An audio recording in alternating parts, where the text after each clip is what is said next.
आगे कह रहा है साके की अगली सूक्ति कि बूढ़े थे पर उबरे गुरु की लहर चमकी, फेरा देखिया जर जरा उतर पड़े परंग की। अब इसका क्या मतलब है? शब्द तो बड़े अटपटे हैं। बूढ़े थे पर उबरे गुरु की लहर चमकी। गुरु की लहर चमक का मतलब है जब गुरु ने ज्ञान दिया तो यही हमारे अंदर चमक आई। बिना गुरु के ज्ञान के कोई चमक नहीं हो सकते। हम चाहे जितने बूढ़े हो जाएं, चाहे जितने बड़े हो जाएं, लेकिन बिना गुरु के मार्गदर्शन से हम आगे नहीं बढ़ सकते। वो यही कह रहा है। भावार्थ समझना क्या है? भावार्थ यहाँ ये है कि जो मनुष्य है वो नौका में सवार है। कैसा नौका है? ये संसार रूपी एक नाव है। हम लोग जो सवार हैं एक नौका पे सवार हैं और भावसागर यानी पूरे संसार में घूमना है। तो संसार क्या हो गया? सागर हो गया। हम क्या हो गए? एक नौका हो गए। और नौका कैसी? जैसा हमारा जीवन है वैसा। जीवन कैसा? कोई सुबह उठता है खाने लगता है, कोई सुबह उठता है दौड़ने लगता है, कोई सोता रहता है, ऐसे मुँह धो के स्कूल चला आता है। ये जीवन शैली है। जैसी जैसी क्रिया वैसी वैसी नाव।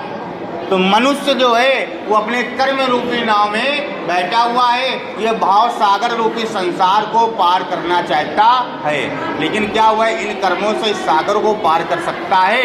ये इस सूक्ति में बताया गया है। कह रहे हैं बूढ़े थे पर उबरे। मैं बूढ़ रहा था भाव सागर में, लेकिन उबर गया, डूबा नहीं। बूढ़े थे पर उबरे, बच गया। मैं डूब रहा था संसार रूपी भाव सागर में, लेकिन मैं बच गया। कैसे? गुरु की लहर चमकी। गुरु ने अपना एक ज्ञान हमको दिया, प्रकाश दिया, ज्ञान रूपी प्रकाश दिया, जिससे मुझे दिखने लगा। क्या दिखने लगा? नीचे लाइन कह रही है फेरा देखिया जर जरा।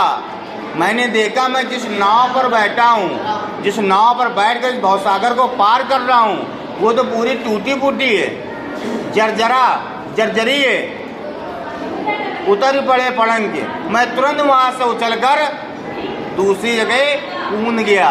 उस नौका को क्या कर दिया? छोड़ दिया। जिससे क्या हुआ?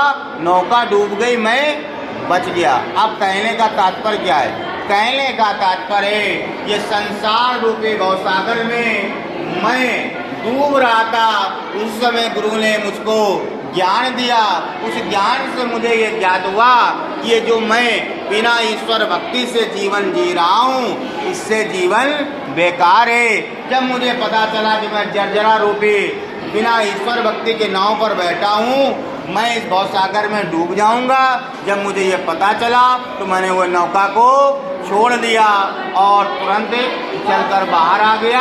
अब मैं ईश्वर भक्ति कर रहा। बात है समझ में? दोनों लाइनों का अर्थ है, फिर भावार्थ आप अलग से लिखेंगे जिससे समझ में आए। अर्थ केवल इतना है कि मैं इस भावसागर रूपी में डूब रहा था। उस समय गुरु का मुझे ज्ञान मिला। ज्ञान से मुझे यह प्राप्त हुआ कि जिस नौका में बैठा हूँ वो जर्जरी है, खराब है, टूटी फूटी है। ये देखकर मैं उस नौका से उतर गया। ये इसका अर्थ। भावार्थ क्या लिखोगे कि जो मनुष्य है उस संसार रूपी भवसागर को पार करना चाहता है कर्म रूपी नाव पर बैठकर, लेकिन जब ईश्वर का ज्ञान मिला उसे पता चला जो उसके कर्म हैं वो नाव का क्या है? जर्जर रूप का है। उसके इस कर्म से वो पार नहीं कर पाया। क्यों? कि उस कर्म में ईश्वर भक्ति नहीं है। व्यक्ति को ईश्वर भक्ति करना पड़ेगा, ईश्वर भक्ति रूपी नाव पर चढ़ना पड़ेगा, तब वह इस भवसागर को पार कर पाएगा। ये भावार्थ डिवीजन कर